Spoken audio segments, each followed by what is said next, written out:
All right, chat. We're gonna watch this next video. Is Madseason. Several days ago, he brought it out. Why MMOs are stagnant and dying. I want to give my like. I just popped this video up. I haven't even had really time to think about it. So I want to give my opinion. You guys in chat can give your opinion as well. I think MMOs are stagnant and dying for well, a couple of reasons, but they're kind of related.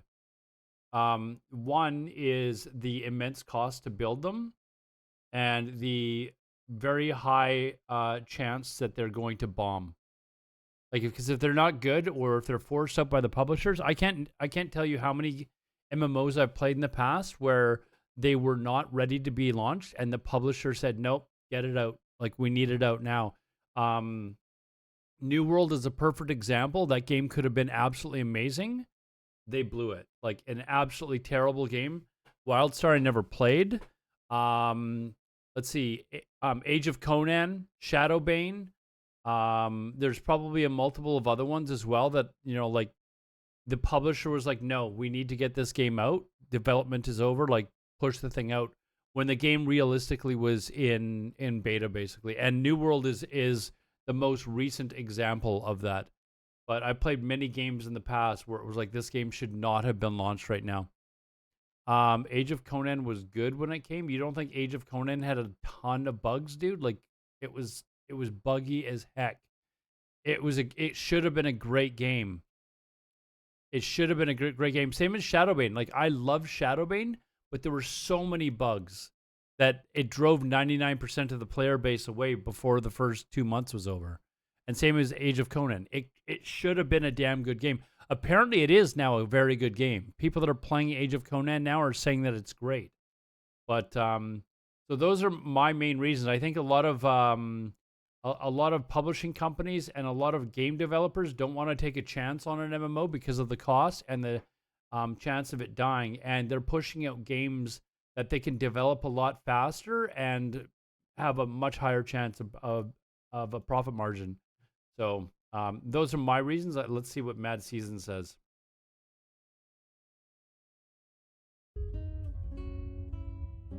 The year is 2005. It's Friday night, you've just finished your shift, and you open up your flip phone to a text from your guildmate. Wanna tank Strath? Little did you know, this was the best that life was ever going to get. The MMORPG was once a genre that was thriving. Hold on. Why does this start in 480p? To enter an always persistent online virtual world filled with millions of other like-minded adventurers was a concept as mind-blowing as it was exciting. And today, people are left with fun. Okay, that game there, this one here, whoops. Online How did I not see it? So this one here was Star Wars Galaxies. Was a concept as mind-blowing as this one here was Ultima Online. Ultima Online was my first MMO that I ever played, and it was like the most ridiculous game in the world at the time. We used to call it Heroin Online because it was the first game where we would literally stay up for days to kill people, kill people in the game. It was an amazing game for its time. Some of the best world PvP ever, that and Shadowbane. Nothing else has even come close to those two games. Exciting, and today, people are left with fond memories that are built to last a lifetime. However, as time has passed, it's become more and more apparent that their unique appeal has dwindled, and many lament that the magic that had once captivated them has faded, but they never seem to extrapolate why. Well, probably because they're just looking to vent, and they don't want to fully commit, lest they come off as a no-life nerd. But luckily for you... Oh, another reason why MMOs don't succeed is the time investment. Time needed to invest in the game by the players. Like, that is definitely another reason as well. Not a lot of players these days are willing to invest the amount of time it takes for you to actually play World of Warcraft. People want to sit down, they want to play the game for a little bit, and play Mario Kart, play for a couple of hours with their friends, and then get up off, and go do something else. They don't want to spend hours and hours and weeks and weeks and months and years developing a character. That is something I have no problem with. So, what exactly is the magic? Well, in the context of the MMORPG, it's a combination of things. is what you felt the first time that she stepped into this unknown Well, world. it's been much longer than the TikTok generation, man. Like that TikTok, like something that's only relatively new, but MMO popularity has been going down for years. A lot of it is just a really good MMO has not come out. Like, let's be honest, what really good MMO has come out in the last 15 years? Like, really hasn't been one. That's why people are looking at Ashes of Creation, going, "This could be it. This could be the MMO that revitalizes like the whole MMO genre." Right? The Riot, oh yeah, the Riot one, yeah, that one. World. And that's the word of the day here. The systems are unknown, the characters, the quests, abilities, spells.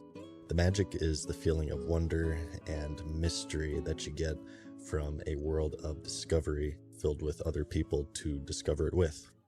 New World just pisses me off, honestly. Like New World should have been a really good MMO. I played in the was it the alpha I was playing in the MMO, or maybe it was the beta, like very early beta. Like that was back when before they made all the changes. It was supposed to be a world PvP game, and then they went and changed it all. But before they changed it all, I was playing in the beta. I was having an absolute blast, like with the people I was playing with, and I was like, this is really cool. And then they closed the alpha down or whatever, and then they did a whole about face and said, okay, we're not going to be a PvP game anymore. We're going to focus on basically PvE, and it's going to be opt-in PvP. And it just kind of completely changed the game. They bitched out and redesigned the game. Yeah, they bitched out, redesigned the game, and then it flopped. And it sucks because New World had all the potential to be a really good game, but instead we were left doing the same crap every quest, fighting zombies at every bloody farm, and it was just the most ridiculous, repetitive garbage. And again, that was an example of what I said 10 minutes ago, or a few minutes ago, that these developers pushed the game out. Amazon Game Studios was basically pushed to release this game, knowing it wasn't ready. And by that, if for those of you that don't know, the development team of Amazon Game Studios were in way over their heads. Like if you talk to people that are in the know, the people that had like lead developer roles, for a large part, had never had anything like that before, like in their past work history. So these are people that they brought in from other companies. They were in way over their heads. They couldn't get the game developed fast enough. The I guess their parent company eventually said, that's enough is enough. You guys need to release this game. And I think Amazon Game Studios knew it wasn't ready. And I mean, when you played it, anyone here that played New World could feel that it was still in basically a beta stage. And it's unfortunate because it had the potential to be a really good game. And they're only now just starting to come out with what is supposed to be a raid. It looks like a joke, to be honest. And that's why, like a lot of people, I know I guess there's one person in the chat that is not hyped for Ashes of Creation. People that I know that are developers, I've seen other people post videos about this topic. Stephen Sharif, the guy who is basically the owner of Intrepid, who are creating Ashes of Creation. He basically went out and basically poached the who's who of game developers and brought him into their studio. So he had like the best game development team you could basically have, and they're basically developing the publisher is basically Stephen Sharif. Like he's the one that determines, okay, it's coming out. And apparently this guy has endless money from his other businesses or whatever. And he's told people, we're not going to predict when it's coming out. It's coming out when it's ready. So when was the last time you heard that? Anyways, that's what the game came out. Chat box. You're talking about New World Filthy Ape. It was not finished and released way too soon. Yes. I'm waiting for Ashes of Creation. I can't wait to replace WoW. It has been developed 2015. Ashes of Creation. Yeah, but you do understand that most big MMOs, they take like 8, 9, 10 years to develop. So this is not really. I think it'll come out probably around 2025 is my estimate. Anyways, let's continue. Everyone remembers their first time. You're level 1. you don't really know what you're doing. There's and no you're level also ones paying in for it. Ultima Online, by the There's way. that moment in the Ocarina of Time when you first enter Hyrule Field, or Final Fantasy VII when you exit Midgar, or you leave your house to refill on Hot Pockets. It's the adventure and even the intimidation that comes from the unknown. And as soon as you lose that, you lose the magic, because the unknown disguises the treadmill. And to understand this, we must first examine how games function on a fundamental level. What the heck?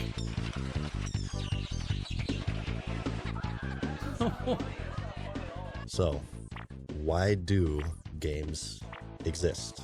They don't serve any purpose that's critical to our survival.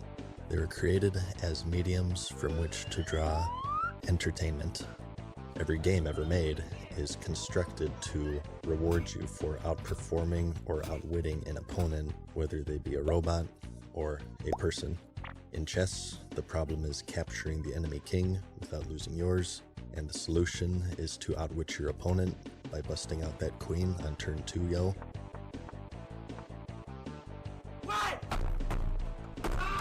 In XCOM, you have to make a 99% shot to kill an alien, and then you break your keyboard over your knee when you of course miss.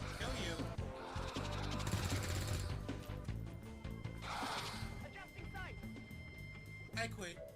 I quit! I quit!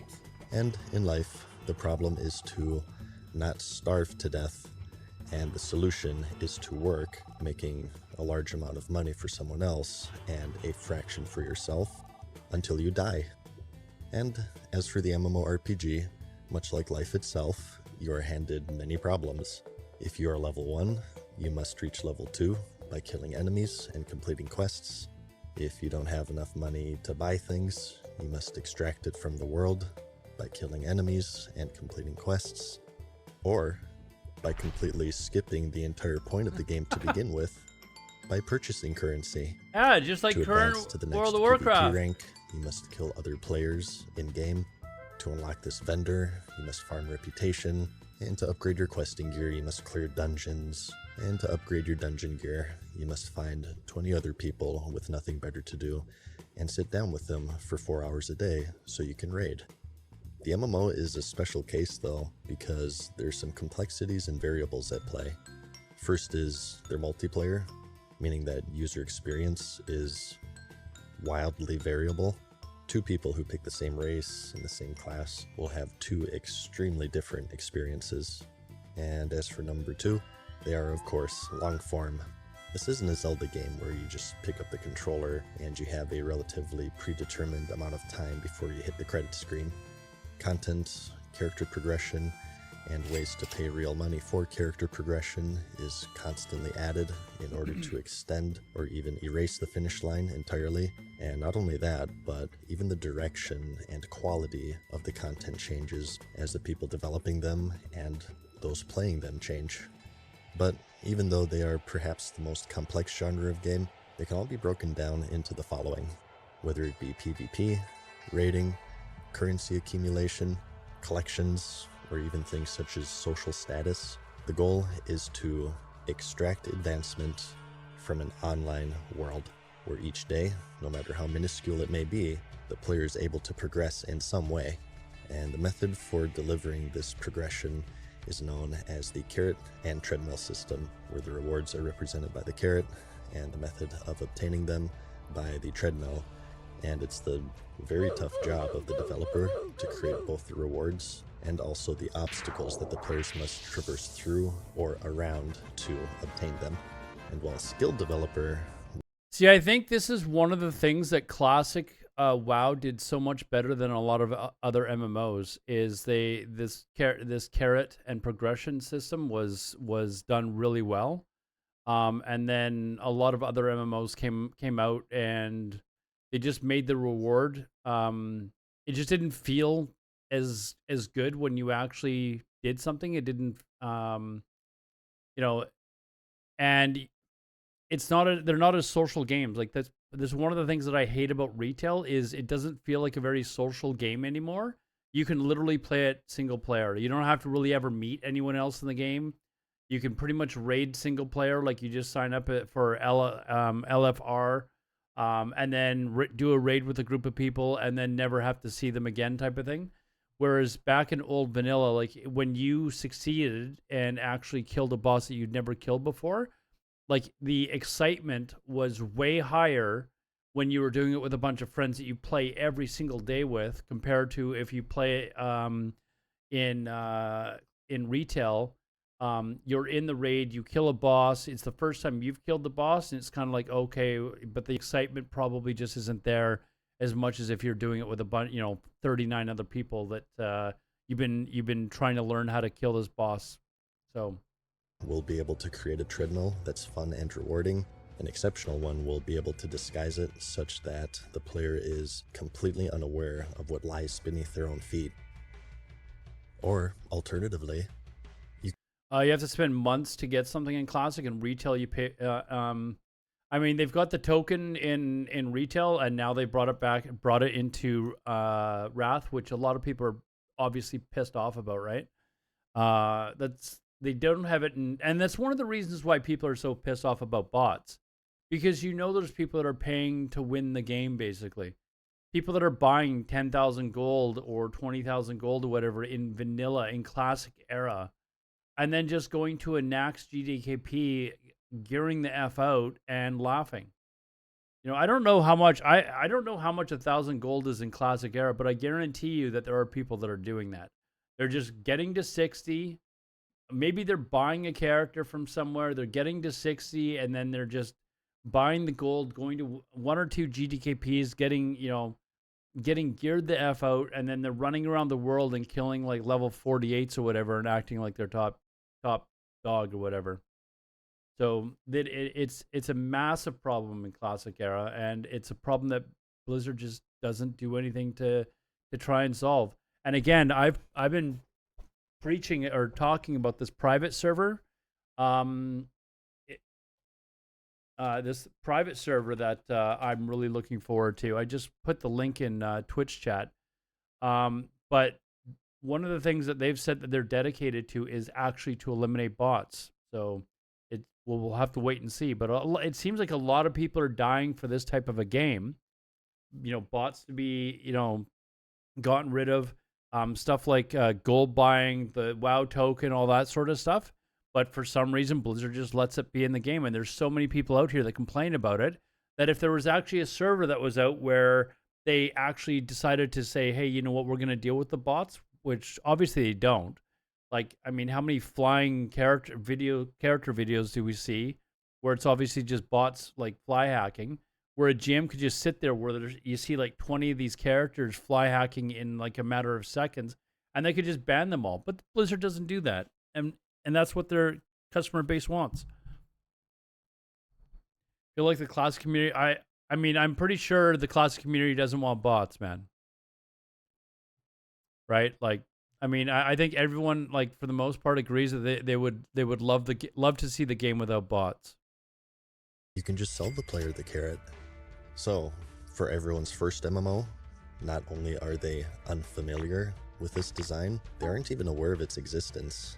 They barely even know how to play, let alone the mechanisms running behind the scenes that drives them to play.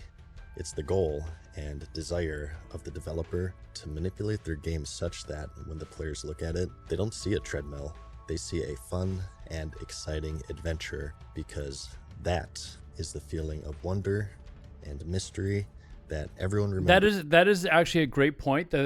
When he talks about how you first enter this MMO and you have this like sense of like awe, it's like, oh my God, this is amazing. And it's very rare that you get that sense going into an MMO anymore. People were hoping that New World was going to be like that. It wasn't, because it was, you were killing zombies at every farm that you went to. Basically, it was the same thing, same crap over and over again. Just a quick story. The first MMO I ever played, I mentioned earlier, was Ultima Online. And when I first got into that game, I had no idea what I was doing. All I knew is one of my friends played, and he'd been playing for, he was playing in beta, basically. I jumped in, really had no idea what I was doing. And in Ultima Online, there was no levels. You basically gained skill points by doing activities. So if you wanted to like gain lumberjack skill, you had to get an axe. and sit there and start chopping down trees. But you would get wood from that axe, and then you would be able to build up like a fletching skill or something like that. So you could make arrows or something, right? Like that's basically how the game worked. If you wanted to learn swordsmanship, you basically lined up with someone else and sat there and like whacked each other. Just whacked each other in order to gain swordsmanship. If you wanted to learn how to parry with a shield, put on a shield and let someone hit you with it. Basically, that's kind of the gist of the game. It was a really fun way to develop your character because you could have a mage that had stealth or a warrior that had pickpocketing or stuff like that. Like it was actually really kind of cool. Easy 7 times GM. Yep. I mean, you could learn how to get your skills up really fast. But I'm getting off my point. When I first started playing the game, I was like, okay, I've got to figure out how to make money. So I would go out and chop wood and stuff like that and get all this wood and take it to town. And then you'd have to stand in town. There was no auction house. You'd have to stand in town and actually try and like sell your wares basically to everyone in town. So you could go to the bank and you'd see all these people yelling that they're trying to sell this, sell that. You'd make deals, and that's how you kind of got to meet people. Well, after a few days, this one character, still remember the character's name. It was Marija, Marija. This person said, hey, listen, I will make you, it was Calla Miranda. The character's name was Calla Miranda. It was, anyways, and I didn't know who this person was. It turned out that this person was, and this is after weeks I was like farming, and that's part of how I was making money. I found out later that this person was actually an alt of the person that made the game for me. This guy was an ultimate role player. It was his alt. He was role playing a ranger who needed the logs for making arrows, and he was basically buying up every log that I could make for him, and it was just an amazing experience to go through. I don't know, the whole experience of learning how to play this game. First, you had to learn how to like farm and make items and stuff like that, and then you could build items and maybe buy items from other people to get really good gear so that you could actually go out and actually be an effective PvPer. But you built your character up from the very scratch. Like you came into the world wearing basically a pair of undies, and that was basically about it. So it was great. From their first MMO, and that is what is associated with what is colloquially known as the magic, where new things are learned and skills are honed with each passing day. That is how most every MMO is designed. It's likely that's how they sounds like a job. It's a much different MMO than they have out today, man. One fatal flaw. When the appeal is derived from the unknown, it means that it's also fleeting. In fact, it degrades at a rate inversely proportional to how we think about it like this. Think of the first time that you went into Molten Core. You've never seen it before. And I'm not talking about classic. I'm talking about like you've never ever seen Molten Core before. And the first time you step into to that raid. I had never seen Molten Core until like there was no like posting videos and all that sort of stuff like that to really take a look at. Like the first time we stepped into Molten Core, it was like, this is absolutely insane what this looks like. Like it was absolutely crazy. And that's kind of the magic that you had in these games back then. You don't really have that anymore. Effective it is. The more fun you have, the more you play. And the more you research how to play or what you're going to be playing before it even releases on websites such as YouTube or Twitch, for instance. And so the player base is continuously drawing from this amalgamative pool of the unknown. It is a resource that is expended faster than it could possibly ever be replenished because it functions similarly to everyone's favorite thing after MMOs. Drugs. This is your brain. This It's World of Warcraft. is what happens to your brain. After playing World of Warcraft. True. This is what your family goes through. Your friends and mine. Yep. Any questions? World of Warcraft. Try it for free at warcraft.com. Yeah, it's that good shit. A good old dopamine orgy. But, like with any drug, How many build people? up a How many people do you know that have had relationships end because someone was playing a video game? I mean, I can't tell you how many people I've heard of in the past where their relationships have ended because somebody played a video game. In fact, there was a girl that I met when I was, I want to say I was around 27, 28, and she was 25. And we met at a resort town not far from here. And we met at a nightclub. And later on that night, she was talking. For some reason, she was talking to me about like, things that she hates. And then suddenly she looked over at me and she's like, you don't play those video games, do you? And I'm like, what video games? What are you talking about? And she was like, those video games. She's like, one thing I hate is when dudes play video games. And she was like, one of the last guys that I dated, he played video games nonstop, and he was like a guild leader or something stupid. And of course, I'm a dude. So what do I say to her? Chat, you probably already know.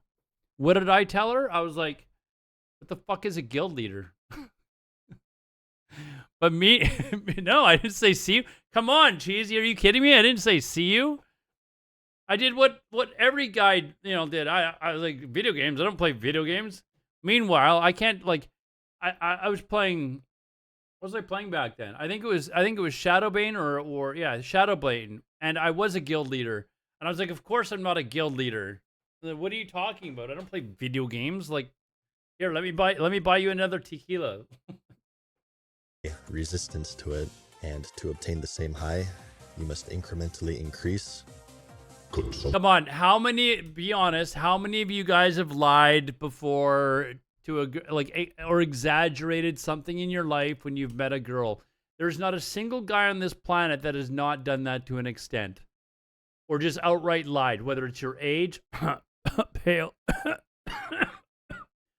or, what you do for a living, or, Over time, achieving the same Never level done it of right. satisfaction requires a greater and greater level of commitment. Get the mascot involved, that's right. The guy in the bear outfit. What the hell is this? I'm so desensitized. It's gotta be just completely bananas to get me all. And developers have it tough, to say This the is least. classic.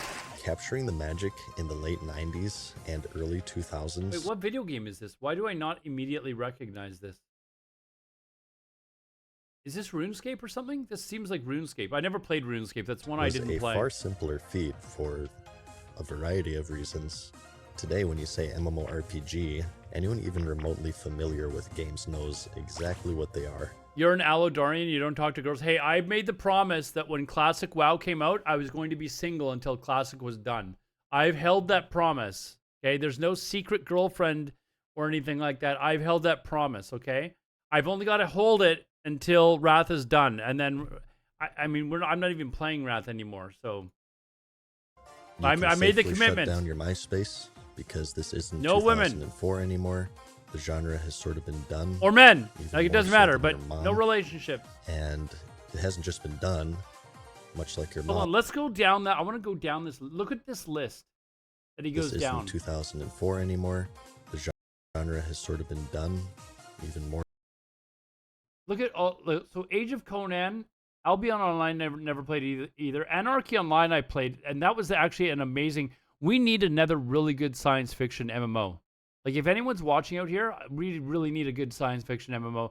When I first heard that they were developing Cyberpunk, if you guys have ever played the old Cyberpunk, like, pen and paper game, it was absolutely unreal. That or Shadowbane, the old actual pen and paper game. And when I heard Cyberpunk was coming out, I was like, oh my God, please let that be an MMO. I was so disappointed to find out it wasn't. Archage, I think I played for an hour. More so than your How much? I think I skipped a thing. Let's see, Camelot Unchanged. Did that actually ever finish? I can't remember. Did that ever finish? Asheron's Call is one game that I wish I'd played that I never did. That and EVE Online and Star Wars Galaxies. 3 games I wish I'd played and I never did. So. mom. Oh my God, this goes by fast. I can't even keep up. Guild Wars 2 was another one. There's 3 that I've been addicted to. That I just played like you could not even believe. Well, 4 including WoW. So the first it was Ultima Online, then it was Shadowbane, then it was Guild Wars 2, and then it was Classic WoW. World of Warcraft Vanilla, and then Guild Wars 2. Those 4 games are the only ones where I just could not stop playing them for a period of time. Star Wars Galaxies was a great Galaxies, yeah, was a great game. The Old Republic though was terrible at launch. Absolutely terrible launch. Put in chat what your favorite MMOs are. Besides World of Warcraft, what have your favorite MMOs been? And it hasn't just been done, much like your mom, it's been redone, Whoa! watered down, and rewatered Madseason. down 1,000 times over. And the player now knows Madseason. more, both Your as mom. a whole and as an individual. And just as how this has progressed slowly over time internally by experiencing them, so too has it externally, as the world around them has also, of course, evolved. Yeah, you know that other MMO known as Life, where you get one character, Ugh. PvP is always enabled. I'll get you, bitch. If you die once, Whoa, that's what? it. Oh, Where so get when you one see videos like character, this, PvP is always enabled. when you see videos like this, basically, I believe the way that these tasers work is they've got to, or these electric shotguns or whatever, they've got to have like both nodes or both things attaching to the person, and sometimes only one does, in which case the current doesn't go through the person like it should. So, I mean, otherwise the guy would be down on the ground like flailing. I'll get you, bitch. If you die once, that's it. And you have to keep doing this preventative maintenance. on your Maybe it food and tangled in drink a shirt, bars. yeah. It's a little too hardcore for me.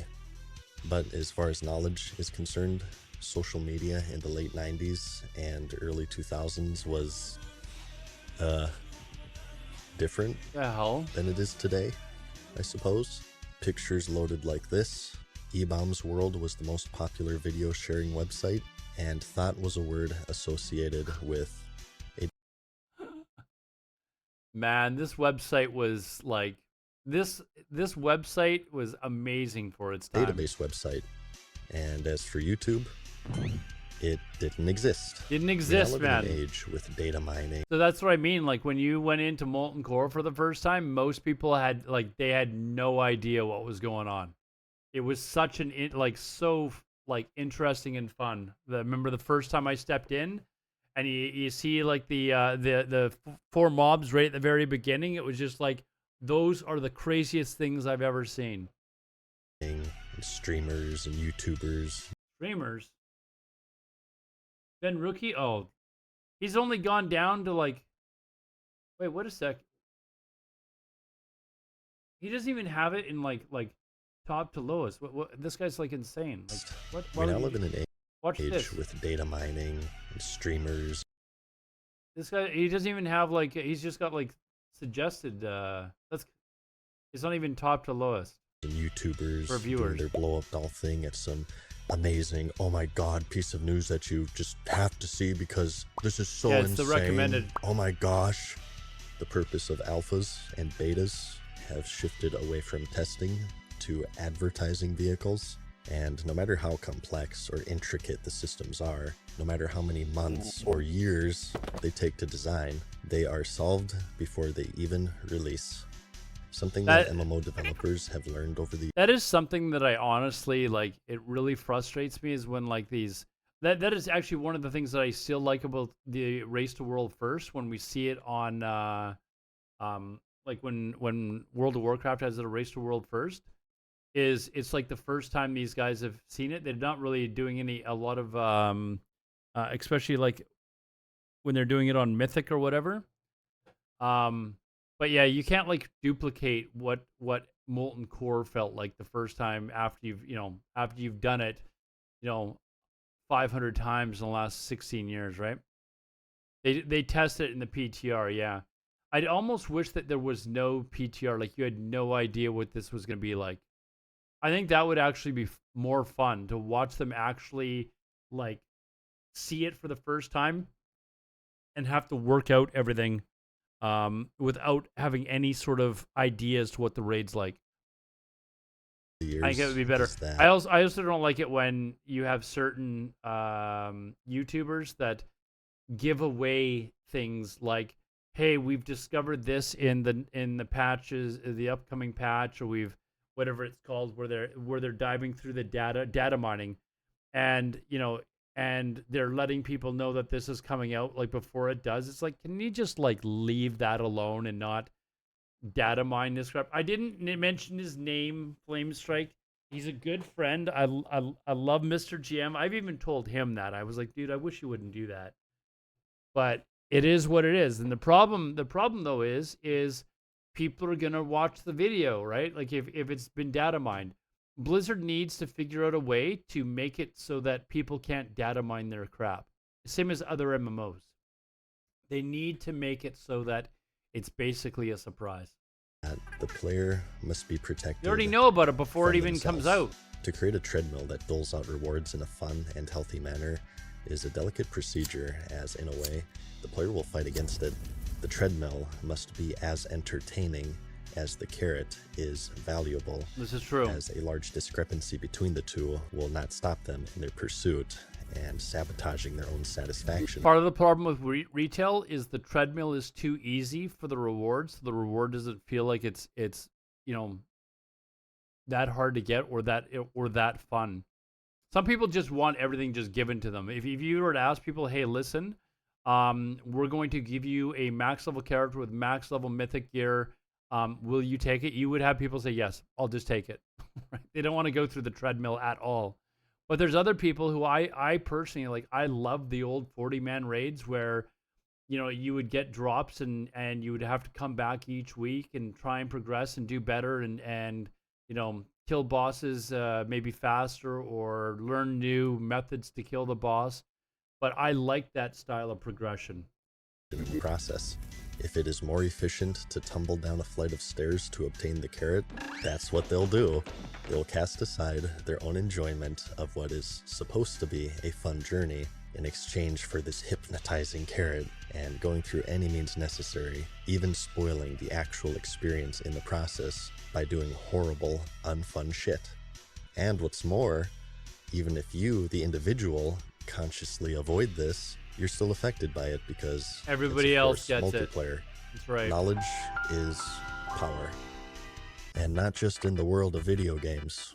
And luckily, engorging your brain with infinite knowledge is not only easy, but free with Brilliant, the premier way to learn math, data science, and computer science. Brilliant is an online tool that makes learning fun, interesting, and exciting, with thousands of lessons to accommodate people of all backgrounds. What? From beginner to I don't want to learn advanced, math. your What is lessons this? are customized to suit your specific needs and tailored to fit at your own pace.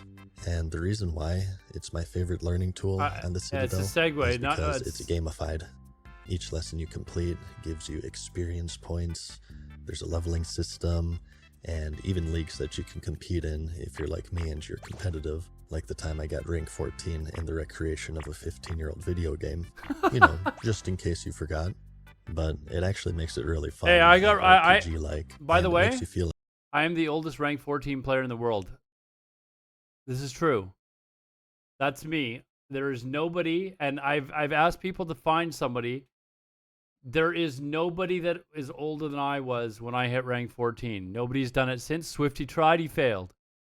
So I am still the oldest ranked 14 player in the world. like you make progress. No, okay, this new like ranking in the new version, that's garbage. That doesn't count, man. That doesn't count. Okay, so like this new ranking system, that doesn't count. I don't count that. Okay, so no, I'm the oldest ranked 14 player in the world for original vanilla World of Warcraft. Just having it given to you like they're doing it now that doesn't matter. Progress every day. You can take it on the go, on your phone or tablet if you want, and lessons can be as short as a few minutes, so it's not something that you really have to set time aside for in case your dungeon queue pops or something. You can get started today. The first 30 days are free, so there's not this huge commitment, and the first 200 people to use my promo URL at brilliant.org/Madseason show get 20% off the annual plan. But knowledge sit there in and all learn forms math is while you're power. waiting for your The dungeon availability queue. of information There's no dungeon queues in vanilla World of Warcraft, okay? Like, there's no dungeon queues in vanilla. creates a compulsion to obtain it. A player who knows the optimal rotation of their class, the strategy to kill a boss, or the best way of farming currency, or the best strategy in You know what I would love to do? I would love to go back, like, and just witness how people were actually playing their classes back in original vanilla. Like, I would actually like to see how terrible the game people were that playing the game. Like, I was no exception. When I PvP'd perfectly fine, I was probably absolutely terrible at PvE, the PvE side of the game. And in fact, just even starting out in the game, my very first level 60, I joke about this all the time. I leveled as a restoration druid all the way doing world quests to 60. Do you know how long it takes to kill mobs when you're just moon firing them? It is, that's how bad I was like when the game first came out. PvP will vastly outperform a And player don't who one of you doesn't. say that I They will haven't get more improved since then. opportunities, They will progress faster, and even putting that aside, the entire genre today is designed assuming Restokin that leveling, players are dude. obtaining all of this information not from the game, but from third-party websites. I mean, it's to the point where you have World of Warcraft GMs just telling you to look it up on Wowhead. The person who blinds themselves to information and optimization. I remember when Thoughtbot, like I first found out about Thoughtbot. Like I was like level 50 or something like that. When I first found out about Thoughtbot, like it was, I didn't even know anything like that was in the game. Did you get GM on Horde or Alliance? Me? Oh, you're talking about Grand Marshal Horde. Sorry, I was High Warlord, which is even better than Grand Marshal. I took a sick day at work. I got my level 40 mount. I spent all day running around. Nice. For the sake of desperately trying to recapture the magic that attracted them to begin with, is ostracized by their guild as dead weight, lazy. They will always be behind, and they will always have to have a bit of slack. Look at all of this. You know how many people I've kicked out of the guild or given SHIT to because of something here. I mean, consumables is a given. If you trial like in a guild these days, unless it's an actual culture or casual guild, if you don't bring this, that you just will not get in. Add-ons is like, I mean, same as the best build. You know what? I have had a couple people that have come in with just some stupid build, and we're like, "What the heck is this?" Doesn't know best stats. Most people probably have an idea. The one that's the most annoying as a guild leader is doesn't know the boss strategy. But we've been sitting here complaining about this, about how the game doesn't feel new to anyone, like it's not exciting. If the person doesn't know anything about the raid, they're going to be able to experience it as a new, and it's going to be fresh and really interesting. Whereas if they don't know but they also won't know the boss strategy, right? So they'll be terrible to have in your raid. So on one hand, we're sitting here going, we want to have a very fresh feeling to all these raids, but on the other hand, we also want everyone to know the boss strategy. So Picked up for them. So whether it be forums, streams, YouTube, Discord, information is as available as it's ever been, and combined with the fact that it's human nature to play games as efficiently as possible, what used to be an ocean of the undiscovered is now a puddle that's desperately lorded over by a player base with a full belly and a question in their head asking, where's the magic gone? And that's not even getting to the worst part, and that's the fact that it is not going to change.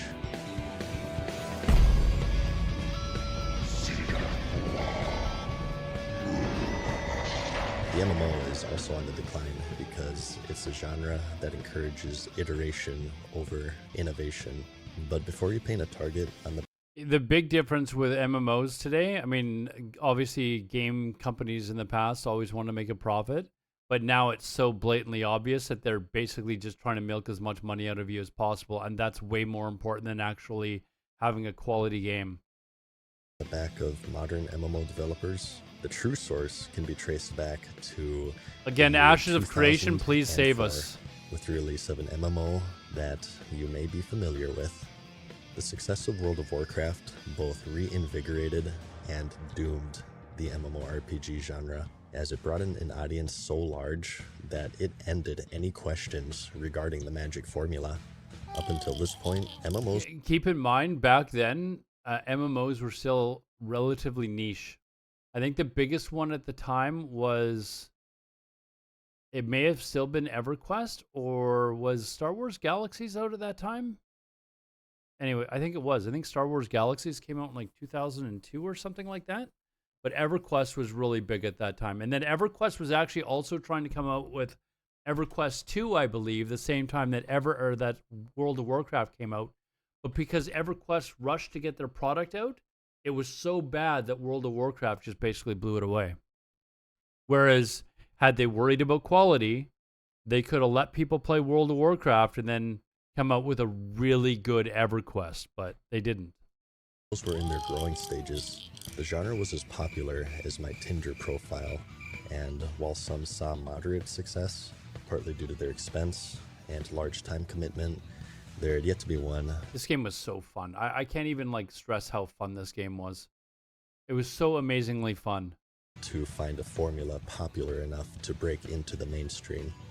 But because of this, experimentation was rampant as developers were still trying to find what did. Have you looked at Jadowski? Have you looked at Pantheon, man? It looks absolutely terrible. Like, it looks so bad, man. That they put a lot of effort into making sure Bobby has a yacht each year. I mean, we got to get Bobby his yacht every year, right? We got to get Bobby a new yacht every year. That's got to be basically the goal. I wonder if the Blizzard developers go into the go in and they're like, hey, how much is Bobby's yacht going to cost? Oh, we've got inflation. Inflation is happening. Oh, okay. Let's see. What can we do to make more money in the game? Oh, I got an idea. Let's put the token into classic World of Warcraft. Let's do that. That's probably what happens. And what didn't work. Guild Wars 2, dude from chat was another one too. That was also an amazing game. And as a result, uniqueness. Oh my God, was that Neverwinter Nights? What did and what didn't work. Okay, the Neverwinter Nights was actually a cool concept because you could actually design your own dungeons. It was like a video game for like people that played Dungeons and Dragons, and they wanted to create their own like dungeon for their friends. It was really kind of a neat idea. And as a result, uniqueness. Dark Ages of Camelot, another great game, yes. However, when World of Warcraft hit store shelves in November of 2004, the answer from then on was theme park at the expense of sandbox, linearity at the expense of open-endedness, and handcrafted developer-made content. This game here, Anarchy Online, an amazing game. And this one here, this was Anarchy Online. And for its time, when it came out, we were blown away. I still remember this one night when we were playing. There was a small group of us from our guild. It was super late at night, and we came over this horizon, and we could see the sun kind of setting over the hill, and we all stopped there in game. Because, I mean, for back then, the graphics were unbelievable. Is this Star Wars? Oh, never mind. I thought this was Anarchy Online. Are you sure? Because I think Anarchy Online has the same thing over the people's head. Is it Star Wars: The Old Republic? And handcrafted Never mind then. Developer-made content over player-made content. The solution was discovered. My bad then. And with it came the end of experimentation. My experience with The Old Republic was I played beta like crazy, thought it was amazing, and then The Old Republic launched, and within like 2 weeks, I was like, I'm done. I can't play this. This is terrible. But Anarchy Online was really good. If you ever played it, it was sci-fi fantasy game. For its time, had amazing graphics, but the gameplay was absolutely amazing. Absolutely amazing. You built your character by giving it like cybernetic implants and stuff like that. It was actually a really, really well done game. And I didn't play Elder consequently, Scrolls, what no. followed was stagnation. Lord of the Rings Online, Warhammer.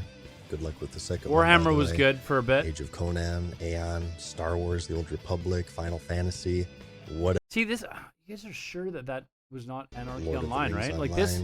Warhammer. Good luck with the second one, by the way. Yeah, good luck. Age of Conan. So I mean, Age of Conan was actually like it should have been way better than it was. Aeon, Star Wars. But this is, I can easily tell, but the map is the same. So you guys are right. I'll relent, but the map is exactly the same. But for some reason, this looks different than the other one you guys were saying was the Old Republic. Where's the Old Republic, Final Fantasy, whatever. You level to the max through a mostly linear campaign of quests, do dungeons, after dungeons you raid, PvP, maybe cyber, and then Oh, yeah. complain on the forums that there's Come on, how many of you guys have been to Moonglow? To the Gold Siren? How many of you guys have been to? How many of you guys have experienced it or not participated, but just put one in chat if you're like, okay, I've heard about this. I want to go take a peek and see what this is like. Come on. There's 89 people in chat, and none of you are fessing up. You guys are all full of it. I'm not the only one. Not you. Everyone has done it. Everyone has done it. The vanilla, go to Moonguard, the Moonguard Inn or whatever it's called. there's nothing You guys to are do all full of until it. the next patch comes out. And it's pretty easy to understand why. It's because experimentation most often results in failure. MMOs are extremely scared. expensive to develop. This is how much they paid? The Old Republic was 200 million. Wait, what? The Old Republic was as much as New World? How is that even possible? The Old Republic came out like 15, what was it, like 10 years ago at least? 15 years ago? How is it possible? The ongoing support that they need is astronomical. The worlds they demand are massive. The systems are complex, as their effect largely depends on the This is just never coming out. I mean, let's be honest. This is never coming out. ever-changing community. These aren't single-player games where developers can create these contained experiences to be played in a very controlled and specific way. In a Mario game, Person A is going to relatively have a similar experience to Person B, and this can be said for most any single-player game, with the exception being the more. See, I can't stand single player games because I just don't get any enjoyment out of them. Like I tried Baldur's Gate and I was like, man, this is just kind of boring. I don't have anyone to interact with. Single player games to me are just boring as F. I haven't really played one in years where I'm like, this is a great game. They just bore me to death if I'm not doing something or competing against other players. Open-ended ones such as Elder Scrolls or Elden Ring, for example. What in oblivion is that? Yeah! But still, most people that finish a game do so in a pretty similar and controlled fashion. However, in the world of MMOs, there are hundreds of different activities and different ways to play. Whereas one player primarily raids, another PvPs, another collects, another gathers resources, or maybe this other guy just quests, or cybers, or maybe a little bit of everything. And due to the fact that they are generally designed to be experienced with other players, an uncountable amount of variables are introduced that have drastic effects on player experience. A new player in scenario A may get into the game and happen to run into someone whom they become friends with, join their guild. This is become what friends makes with them, MMOs raid so with them, fun. and before you know it, it's 20 years later. Like honestly, and this you're is what about makes the 30 game so pounds fun. fatter and 50% balder. Alternatively, in scenario B, this very same player, maybe instead of meeting a friend, instead met an asshole. Maybe they only last a few weeks. The game is exactly the same, barring add-ons. When they're installed, everyone has the same files and the same interface and the same problems and the same tools. You know what would be? Let me know what you guys think of this. If the gaming company, I don't know about add-on development, but isn't there like an API or something like that they have to have access to in order to actually create MMOs? Like, would an MMO effectively be able to shut down add-ons? Is basically what I'm asking. like where you couldn't have all these things that gave like your threat meter and like just stuff like that, where they could turn it off. Flame Strike is saying on Kick. So like, how would you guys feel if there was an MMO that came out where you could basically just turn off the add-ons?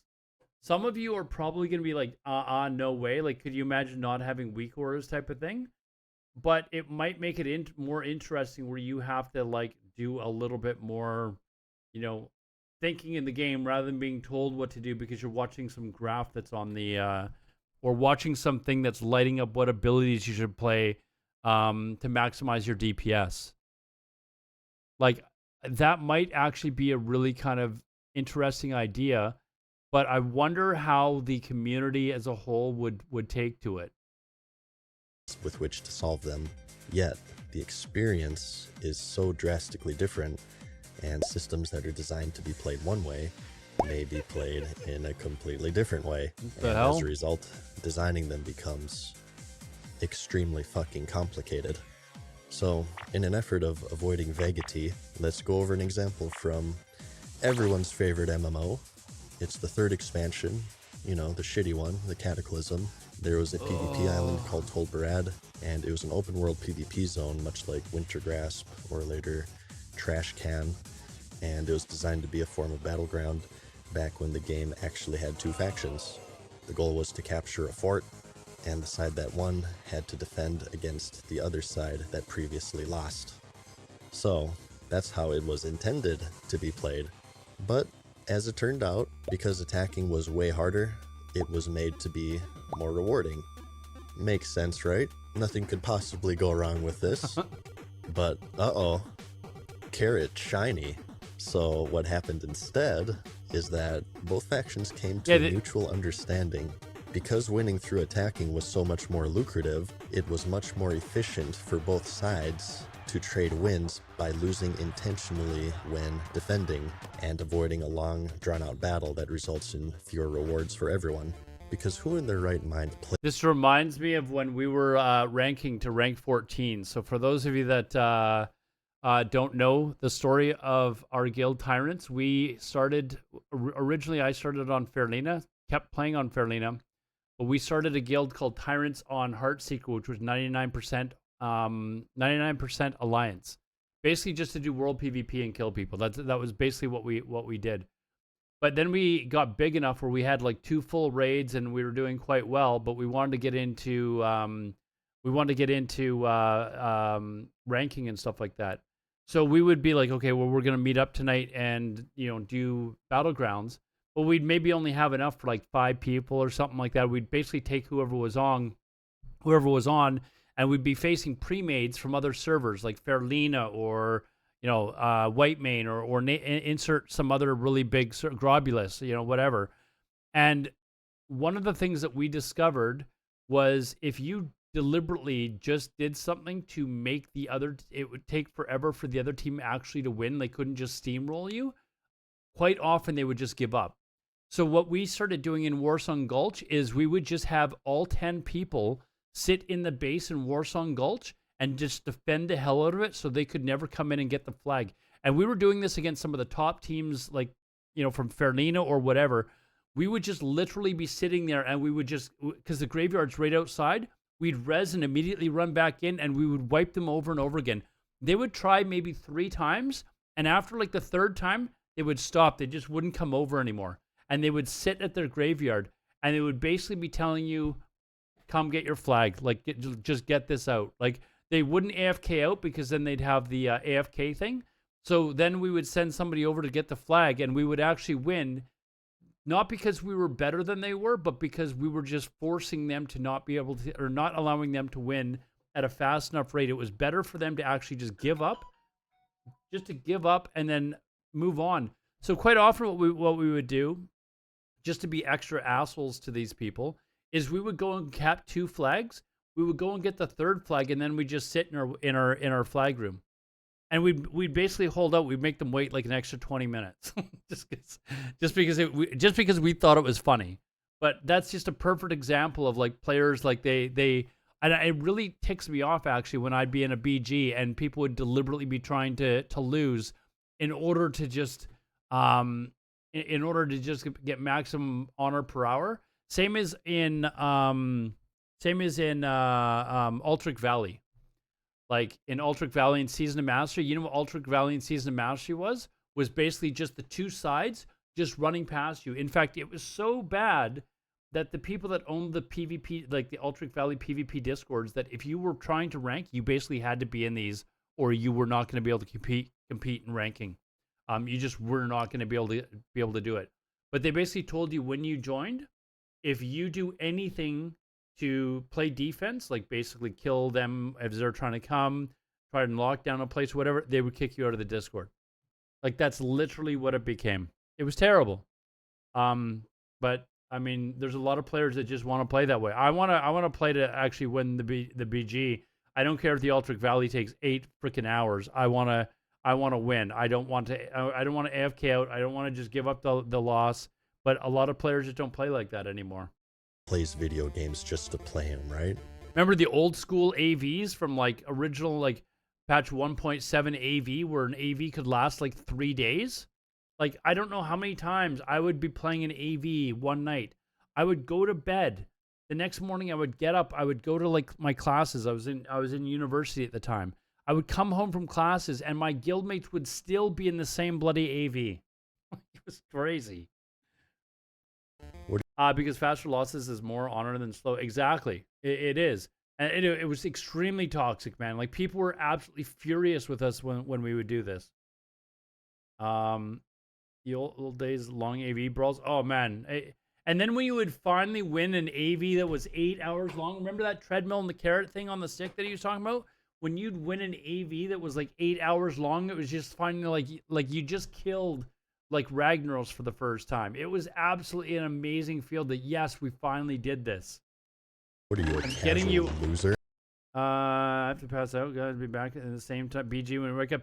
Dude, I'm not kidding you, Villain. It was normal for you to like go to sleep and wake up 8 hours later and find out that your guildies were still in the same AV, man. But you know what people actually did back then? They actually PvP'd and they tried. Like, they actually tried to win. You didn't have a bunch of people that were like just trying to like lose as fast as they can. They hadn't figured out that mathematical calculation yet of, you know, losing fast is more honor per hour, right? So because of this broken system, it was very difficult to get in when your faction.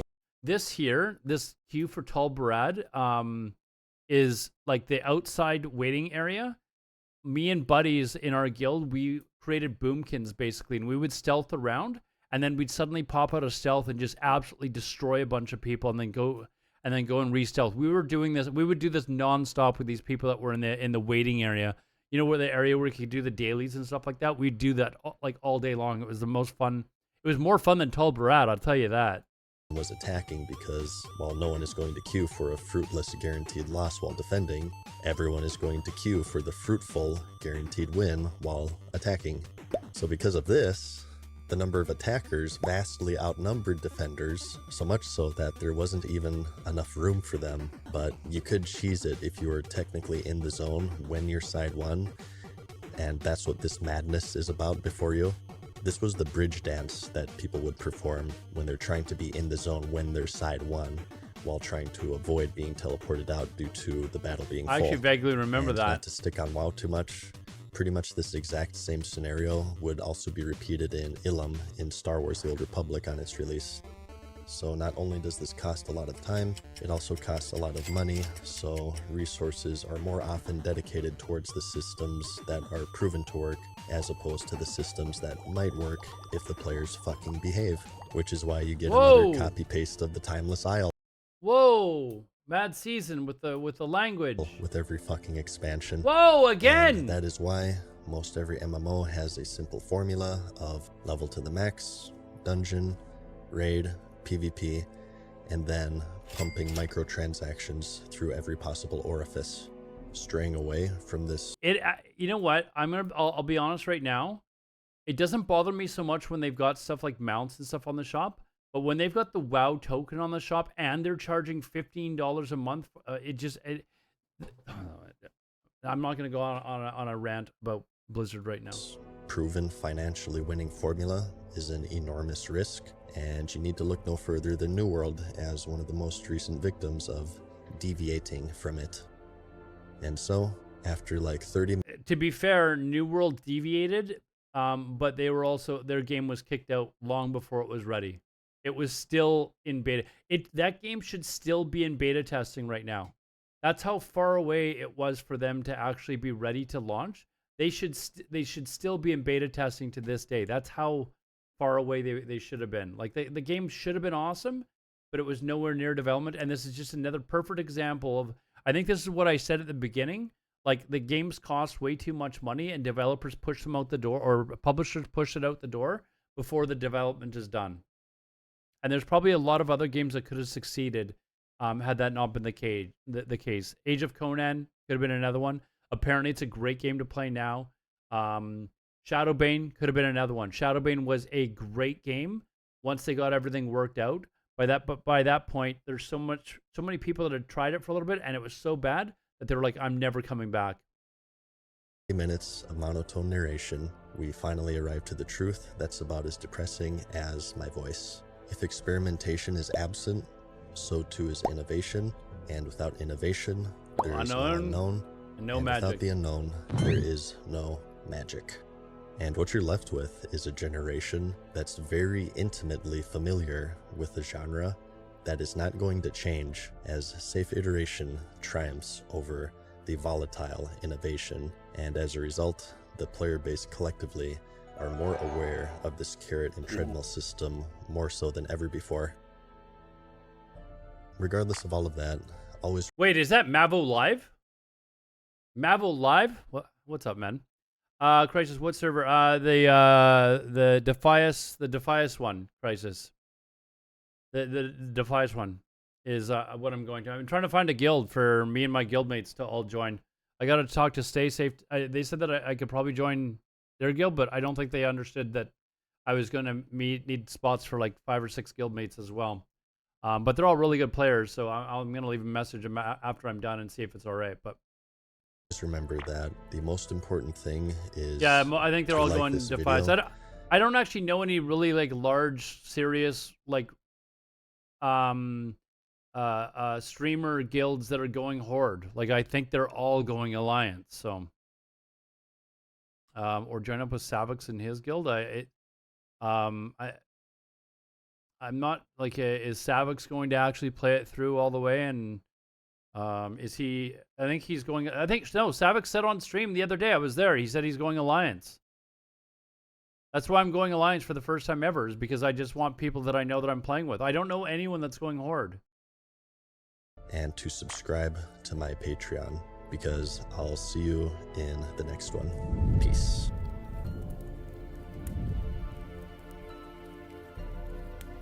Uh-oh, what React streamers? Who the hell does that? We don't, we're not watching that. I don't even know what that's about. React streamers. The heck? Let's, he must be taking a shot at Asmongold. He's not taking a shot at me, for sure, right? I don't think he knows who I am anyways, so. Anyways, a great video. So I made my points about the genre itself, MMOs. He was making this. Let me just go back to the point where he's talking about. Here, this is exactly what I'm looking for here. Truth that's about as depressing as Experimentation, innovation, unknown, and magic. That no MMOs are coming out with this stuff these days, right? So if you're looking at MMOs that have come out recently that have experimented, I guess New World tried to experiment, but their game was pushed out the door way too fast. It could have succeeded. So that's one game that they did experiment. It failed because it was pushed out. Age of Conan, another game. They experimented with things in the game. One was their combat system, combos and stuff like that, which were really kind of a neat idea, but the game was pushed out way too soon. Okay, they experimented. The game failed because it wasn't ready. A third game that I've mentioned, Shadowbane.